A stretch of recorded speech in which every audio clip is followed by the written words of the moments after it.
Hey, how's it going? So today we're going to talk about the 6-inch step down.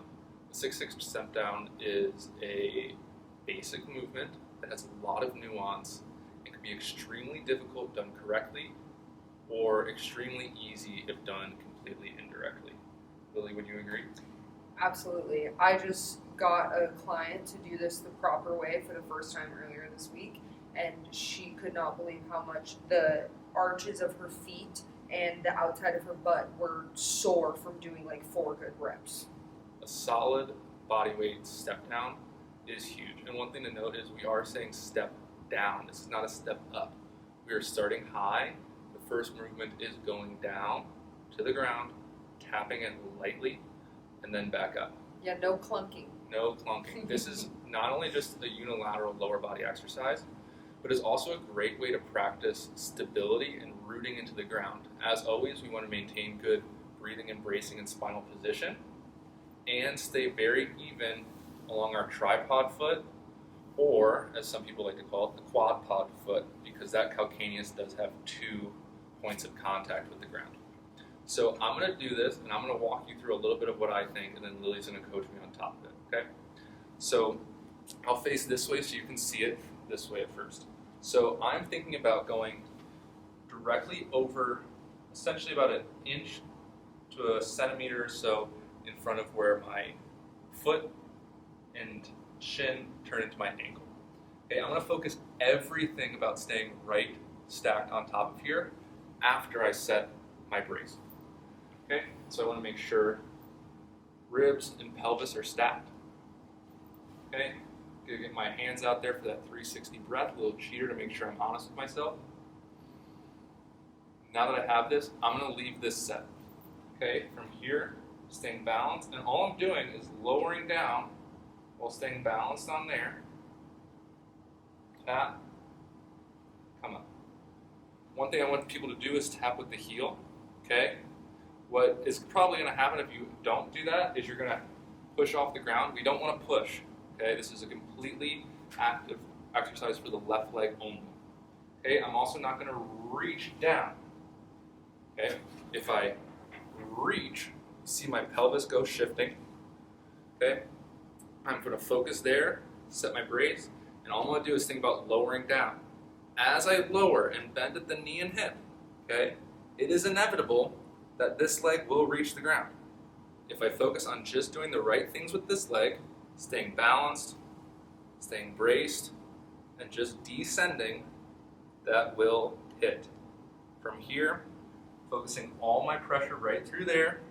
Okay, I'm not falling forward, I'm not jerking out of it. Okay, so I'm not fall forward, I'm not jerk up. Tap, find that rooting, find that center, return back to standing. In this exercise, it's really easy to do little rotations where you're avoiding range of motion that you're not good at. So it's really important here that you stay focused on keeping your weight exactly centered over your foot, because that's going to be the litmus test to know if you're really keeping alignment up the chain. So I want John to just show you a couple of what it looks like when you do it wrong. So he's going to lean a little too far forward this time. Do you want me to face this way or that? I think that way will be best. Yeah. So if he leans too far forward, look, his heel is about to come off the ground. There's a ton of tension on his calf, and look how hard his toes are having to grip on the ground. And he's not going to feel that in the muscles that we want him to feel it in, and look how wobbly and unstable it is. But if you've been living with your weight on the front of your foot for a long time, it's going to feel unnatural to bring it back into that center point, which is why we give you the solid cues. Let's try one where your weight is a little too far back.